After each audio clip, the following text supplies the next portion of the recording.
everybody. Welcome to Real Motherhood episode 3, Find Your Village. This is Mariah. I told you guys that she was going to be coming and doing this video with me, and I'm going to let her introduce herself a little bit. Hello, I am Mariah Stam. I am a wife of Caleb. We have been married almost 4 years in November, and we have 2 little boys. We have Hudson, and he just turned 3, and Grant, and he just turned 1. Boy moms for life. Yeah, boy moms. My life is 100% pure chaos, and I wouldn't have it any other way. That's pretty much just my life right now, is motherhood and chaos. So it's nice to meet you all. Yeah, it was really funny because we were actually just talking about how it was nice to eat because we never get to eat. We had lunch without our kids. It was very nice. It was nice. So we're also pimple twins. I'll point it out before Mariah does. Yeah, unfortunately. I told her I was going to do it. So anyways, we are going to talk about finding your village. But before that, health update, real fast. I actually just filled Mariah on in this. She didn't even know. I have not posted this at all this week. She's like, wait, what? I got in a car accident on Monday.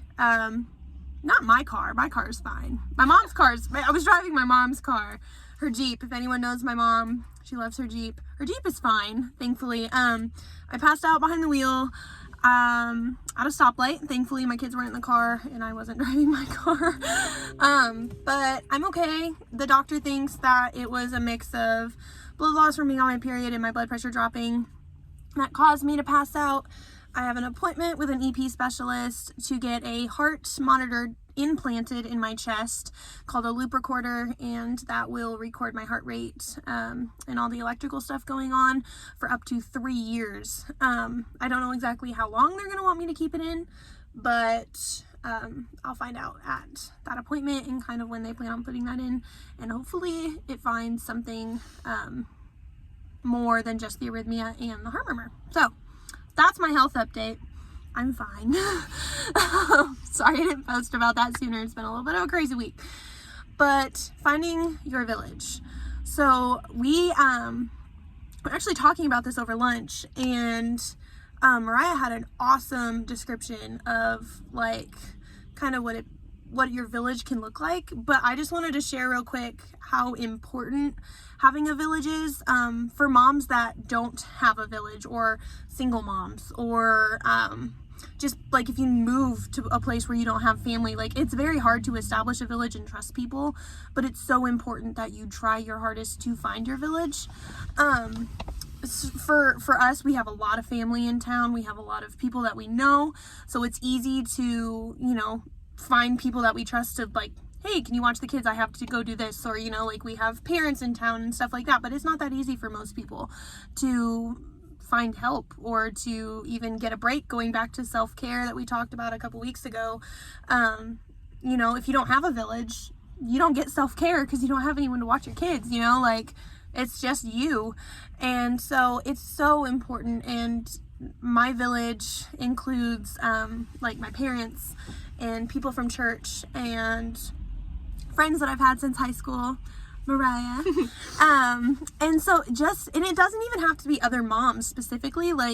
Your village can include anybody. It can include men. It can include women who aren't mothers. It can include women who are trying to become mothers. It can include older women. I know that in my village specifically, most of my village is older women. I have very few people except Mariah and Lauren, who's not even a mom. But we've been really good friends since high school. She's amazing. Kelsey is my best friend who is a mom. But other than that, I don't have a lot of people in my village that are my age. Most of my village is honestly older women that I look to as mentors who take care of my crazy children for me and teach them more than I probably ever could. And so it doesn't matter about age, race, sex or whatever. Whoever is in your village, you just have to be able to trust them. And so I'm gonna let Mariah explain her circle thing because she can do it a lot better than I understood it, but I'm gonna let her explain it. So this is something that I remember we kind of learned in school, but the teacher used a CD as an example. But since we're talking about villages, I'm gonna kind of explain it with those terms. So think of it as like a neighborhood. So you have your neighborhood, and in your neighborhood are going to be like acquaintances. So people that you'll stop and talk to, like in the grocery store. Hey, how are you? How's little Bobby doing? And then they'll ask you how your kids are. And that's pretty much as far as like your neighborhood goes. And then you have your village. So in your village is like your closer knit. So these are people that you'll hang out with, you'll talk to, you'll go like do lunch with, and all of that stuff. You'll confide in, but maybe not like confide in like super personal things. And then you have your house, and in your house is the people that they're your number one go-to. It doesn't matter the time of day, time of night, the ones that you can message, that you know you're gonna get good godly advice from, the ones that are gonna keep you in check, keep you in line, tell you when you're being wrong, bring you coffee, hug you when you're crying, you know, put you in your place when needed. Those are the people that are in your house. And so we all have that, like, even if you don't think you do, if you think about it, I am sure you can think of people in your neighborhood, your village, and your house. And another thing is, it's not selfish to be protective of the people that you let in. So people in the neighborhood, you know, that's not like as serious, but when it comes to like your village and your house, be protective over that. Like, you don't want people that are going to constantly drag you down, people that you can't trust, people that bring negativity. I know I posted something on my Facebook page, the just wait people. So like the people that have to one up you in their motherhood experience, like, well, just wait till you have 3, just wait till you have 4. Well, you should breastfeed because this reason, you should do this for this reason. Those are the people that you don't want in your house. Like, protect your house, and when you protect your house, you're protecting your kiddos too, because I mean, your kiddos will feed off anyone that you let in your house. So you have to be protective over that, especially nowadays, and there's nothing wrong with that. So be selfish of your house. So That I got. for now, we'll see if I have anything else. But. Okay, if anything pops in, just share. But yeah, so like being protective is so important. And honestly, like, it's kind of crazy how we met because we had a mutual friend, and so like we knew like each other like through like Facebook, kind of like we had seen each other, but we actually met in an elevator. We did. So I had actually been following JC's story about Warren. So when she was pregnant with him and all her complications and stuff, the mutual friend we had, I think it's Fisha, right? Yeah. She shared, so we had a friend that shared her page that she had, that she would give updates, and I followed that. And I don't know if we had messaged each other prior to that, but then I was pregnant at the same time as her. And so when I went to a doctor's appointment, she was in the elevator. I was like, hey, I follow your page. Like, and then it was so awkward because I was like, I don't know you. Yeah. And she had her husband with her. And so he was just kind of like staring at both of us, like so awkwardly. So he's like stuck in this elevator with like 2 pregnant women, and she's like fangirling. And she's like, hey, like, I know you. And I'm like, hi, I feel like I should know you. And like, she looked familiar, but then it's actually funny because then she messaged me on Facebook, all stalkerish, and she's like, hey, you were the girl in the elevator, right? And then we actually got admitted into the OB unit in rooms next to each other for contractions. Woo! And so we were like messaging each other back and forth, and she's like, I just had another one. I was like, me too. And we're like sending pictures of like our contraction monitors. So that's motherhood at its finest right there. That's how you make friends, guys. Just befriend the people next to you in your delivery rooms. But yeah, so then we've been close ever since. And then we connected again. Through MOPS. Yeah, she had already been a part of MOPS and stuff.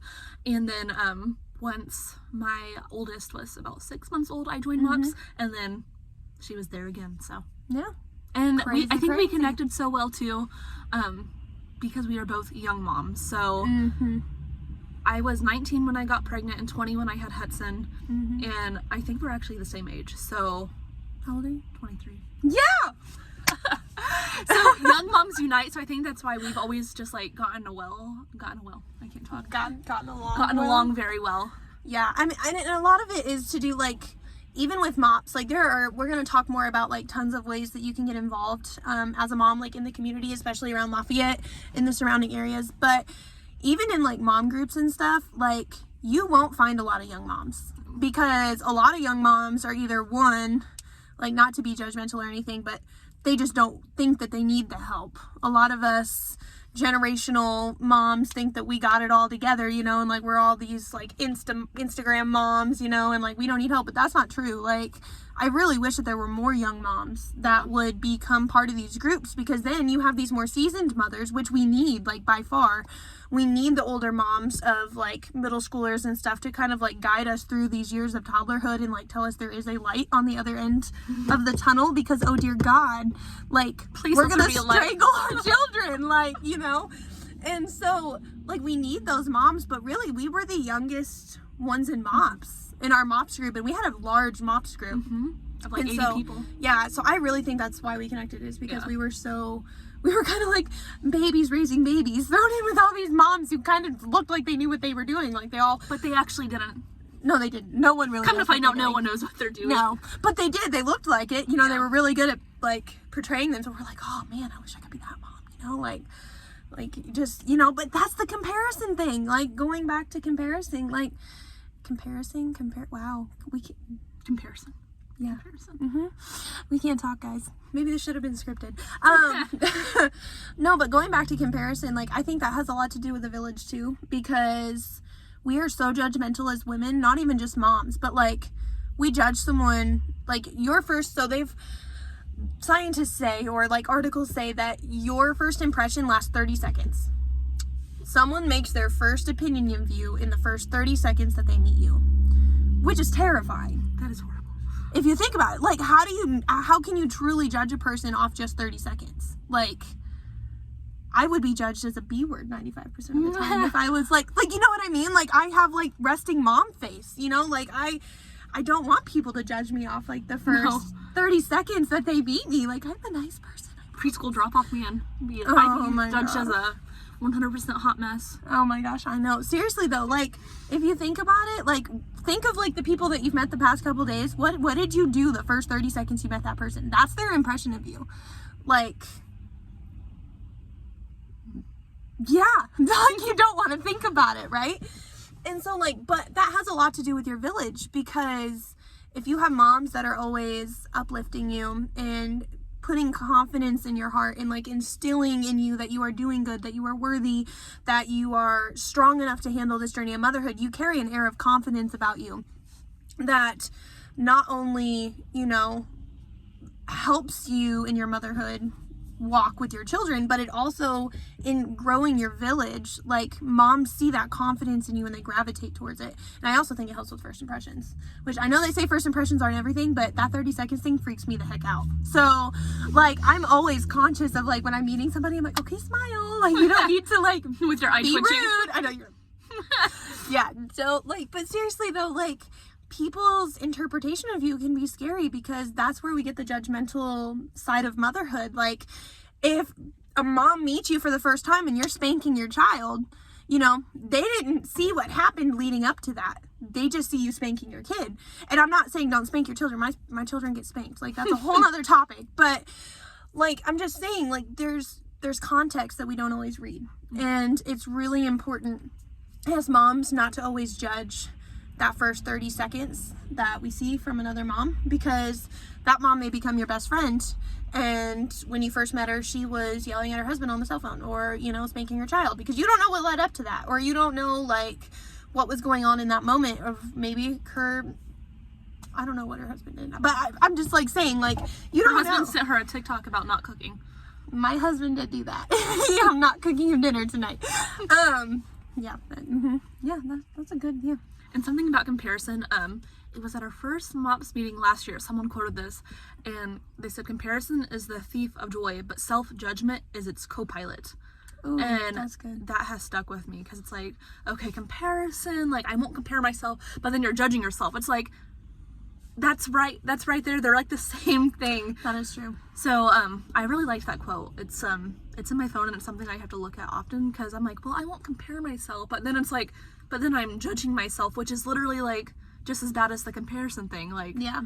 And even in your own village, you got to be careful not to do that. yeah, Because like when you have a village of other moms that you like look up to and stuff, there's a fine line between looking up to somebody and being jealous of somebody. So you always want to make sure that you're riding that line, because You know, obviously people that are older than you, I know for me in particular, a lot of my older friends are way more further along in life than me and my husband. We are young.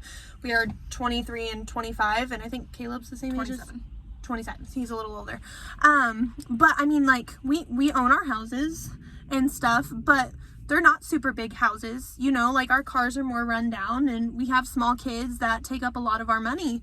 And so when you have friends that are in their 40s with high schoolers, you know, they've been working at their jobs a lot longer, they usually make quite a bit more money, you know, like, and so it's really hard to compare, like, you see them going out and going shopping all the time, or you see them going and doing this, and it's kind of hard not to put yourself down, but they are at a completely different walk in their life than you are. Like, they are 15, 20 years ahead of you. Like, you know, and even people your own age, like, I have mom friends that don't own their houses. I have mom friends that are single moms. I have, you know, and so it's just really important to, even in your inner circle, be careful how you talk about things. Be honest, but like, don't try to compare your life to someone else's, because everyone is at a different stage. And I think that's so important. And something based off that too is you have to remember, like, when you compare yourself, like, as a mom to other moms, you're like, well, they do this so much better. Oh, my kid would be better off, like, if I was a mom like that. You have to remember that you are the mom that your kid needs. You're not the mom that little Timmy down the road needs. Like, God gave you, Timmy? I don't know who little Timmy is. Timmy. Neither do I. But it's like, God gave you the kids he gave you, and you are the mom that they need. So when you compare yourself and you try to be different, like, that's not the way God intended it. Like, God created you, and he knew that these were going to be your children, and he made you for them, and they were made for you, type of thing. So it's like, you can't be like someone else, because that's not the way God made it to be. Like, he made you for the purpose of being the mom of the kids you have. So it's like, when you compare yourself like that, it's just like, it doesn't work. No, it doesn't work. No one else could parent my children. They're nuts. Yeah, but it's like, everyone does things differently too, and that's not a wrong thing. It's, well, and I know even myself this week, like, I can't be the only mom that, like, stresses out about food.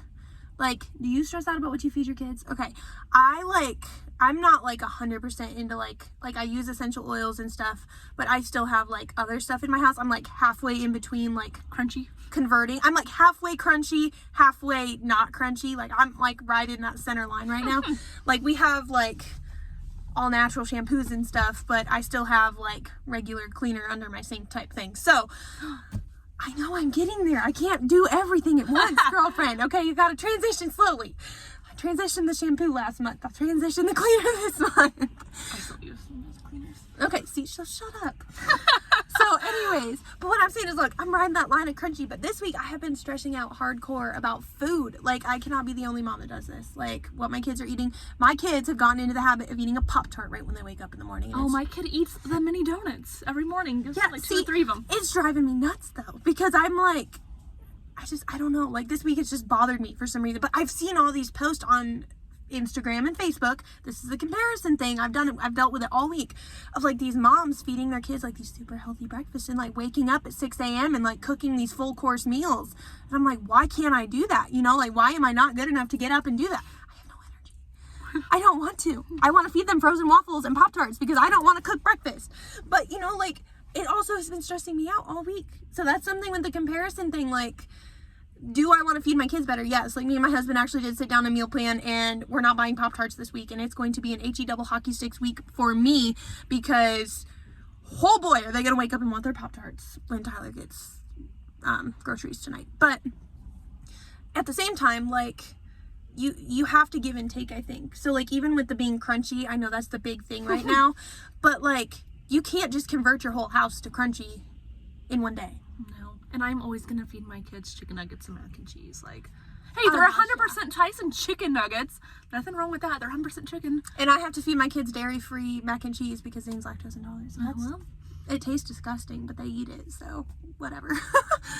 But I mean, like, I think it's a give and take thing. Like, you can get inspiration from other moms, but just don't let it do what it did to me all week and, like, eat you up inside. And you have to realize the moms that, like, the influencers, that's, like, the big thing. Like, the moms that post and have, like, the cute little animal shaped foods and stuff, that's not always real. Like, they could be posting these pictures and they look just like you with your mom bun and no makeup, no bra, you're wearing your husband's t-shirt, and you may or may not have pants on. I guarantee that they look like that too. Yeah, and they could even be like making this after their kids are actually at school. Yeah. So Like- it's not like no one has it together. That's just physically impossible to be mom Unless and you're have it rich together. and you have a nanny that comes in and makes Yes. animal shaped breakfast for your kids, which more power to you. I wish I could afford that, but I can't. The only animal shapes they get are the dino nuggets that I buy, so Okay, I do actually have the animal shaped cutters though. that is pretty cool. I bought them. I've used them like twice, like the little fruit shape. So I own them. I have circles. I'm proud of you. But see, it's so important to just not compare. Find your village. Make sure you find a village. If you don't have a village, we'll be your village. We're here. We'll be your village. If you don't live in Lafayette, we can maybe refer you to people we know outside of Lafayette to be your village. Do you want me to kind of talk about MOPS with? Yes. Okay. So MOPS and villages, like they just go like one Yes. together. So if you I don't know what almost MOPS is, it stands for Mother of Preschoolers, but it is for moms from pregnancy until your kid graduates. There's Moms Next too, which goes into MOPS, but it is a faith-based mom group, and I can't speak for every group, but JC and I met at MOPS. So I used to go to MOPS here in Lafayette at River City, and then my husband and I moved to Pine Village, which is like 25 minutes outside of West Lafayette. Middle of nowhere. Yep, middle of nowhere, super tiny town. But then I had a calling to start a MOPS group at our church, and so I did. And so our MOPS group, we do dinner and childcare, and then we have like a speaker or a lesson, but then we have like really good discussions. So we'll like break out into groups and stuff and just like be real with each other, because if there's anything that moms need, they need to talk. Like they need to talk about To adults, not children. Yes. Adults. Yes, they Talk need to to talk adults. to other moms. They need to talk about the hard things, their weeks, the hard things that moms have to go through and stuff. And so that's why MOPS was literally a lifesaver for me. We might be able to talk about like postpartum depression and stuff like in a different thing. But when I joined MOPS, I honestly didn't want to be alive. And I know that sounds harsh, but that was just the season I was in life. I was a mom of a 6-month-old perfect little boy. He had done nothing wrong. He was a great baby, but like mentally I was checked out. Like if you ask me what it was like to have a newborn, I don't know, because I was literally in survival mode for 8 months of his life, just keeping myself alive and him alive, and that was it. And so when someone kept bringing up MOPS and all that, I just kept putting it off. And then so once I finally joined, it was like an instant lifesaver. Like I swear MOPS is the only reason why I'm still alive today, and I get emotional talking about it. Stop, But you're gonna make me cry. that is why I am so passionate about it. So MOPS was my first village, and MOPS is what saved me, and I'm And so now you're running MOPS. and now I'm running MOPS. It's funny because we talked about being young moms, and I am 23. I am the youngest mom in our group, And she's in charge. and I'm in charge. And Woman power. I always make jokes like, who put me in charge of this? And I'm like, oh wait, God. But at the end of our MOPS year last year, we do something called tea and testimony. So it's like a tea party, and then we just talked about like the way God worked throughout the year. And there was 2 moms that said like how MOPS saved them. And then it got me so emotional, because it's like, this is like one of the reasons that MOPS saved me, and now MOPS is saving other people. That's so cool. And- Oh, I have goosebumps. Yeah, and so just to hear that, it's like, that's why it's so important to like connect with that. Like I didn't want to go to MOPS. Like I didn't want to do it because I didn't want to do it. Like I didn't want to talk to strangers. Like I didn't know anyone in Lafayette, minus JC, but it's like, But only through Facebook, really. yeah, in the through elevator. Facebook. And I had no one. Like I was in Lafayette, so our families were like an hour and a half away, so it was just me. And so I'm so glad I finally joined, because I made like lifelong relationships. So in MOPS, if you're in Lafayette, there are a few different places, but if you just go to mops.org, we can share this later, but you can find them in your area. They're everywhere. They're like all over the United States. And I'm just 25 minutes away from West Lafayette, so if you want to come to my group, we would love to have you too. You're cute. I didn't even throw that in there. She's like, I make the drive. It's actually a really pretty drive. It's not that bad. Unless It's snowing. Yeah, that sucks. Yeah, it's so important to not even just have your village, but just community as a woman in general. I think is so important. And even, like I said, it doesn't have to even be moms. And so another event that's going on here in town is called Woven.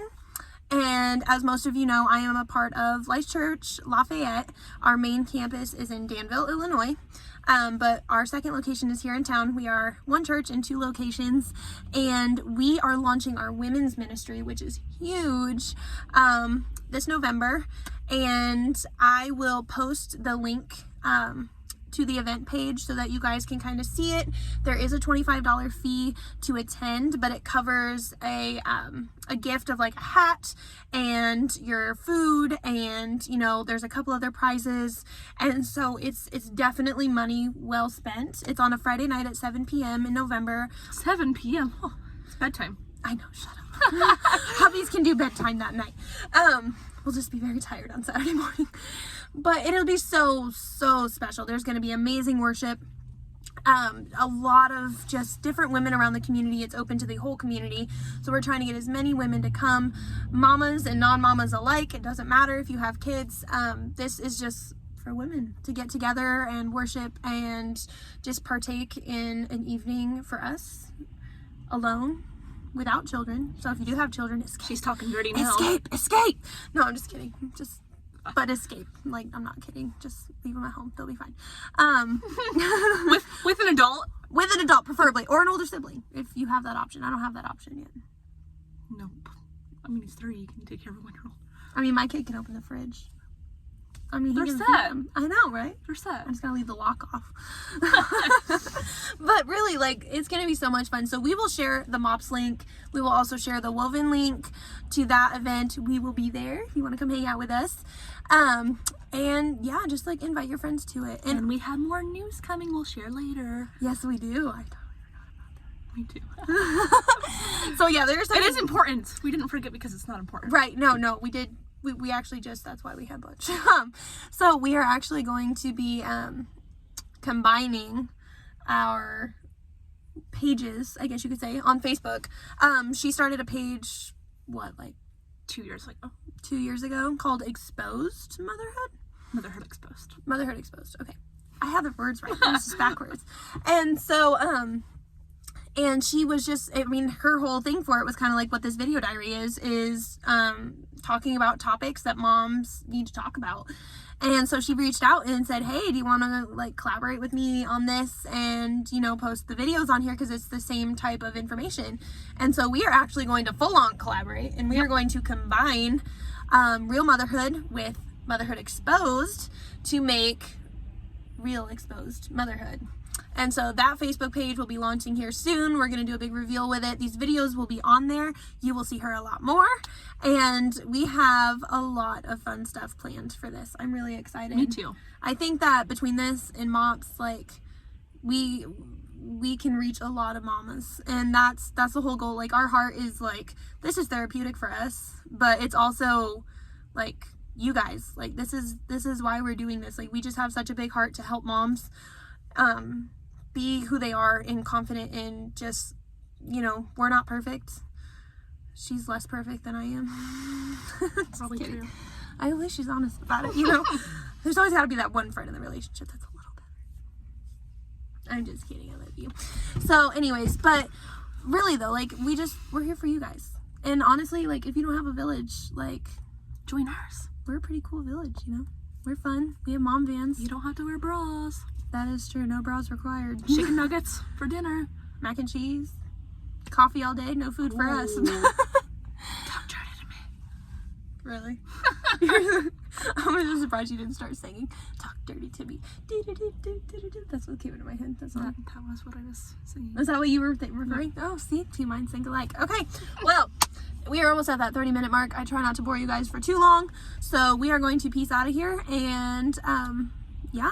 Wait for those reveals. Watch the Facebook page. We will launch that here this weekend probably, and we'll get some stuff going. There are going to be a few different people in the upcoming weeks collaborating with me on these videos. We have a couple different guest speakers. There are going to be some hard topics that we are going to be tackling in the next few weeks. Postpartum depression. I'm going to have Mariah come back and talk about her journey with that. I'm also going to have someone come and speak on infant loss and awareness. That'll be a hard topic, but I think it's really one that a lot of moms need to hear people talk about out loud. And so a lot of good things coming up in the near future. Anything else you want to add?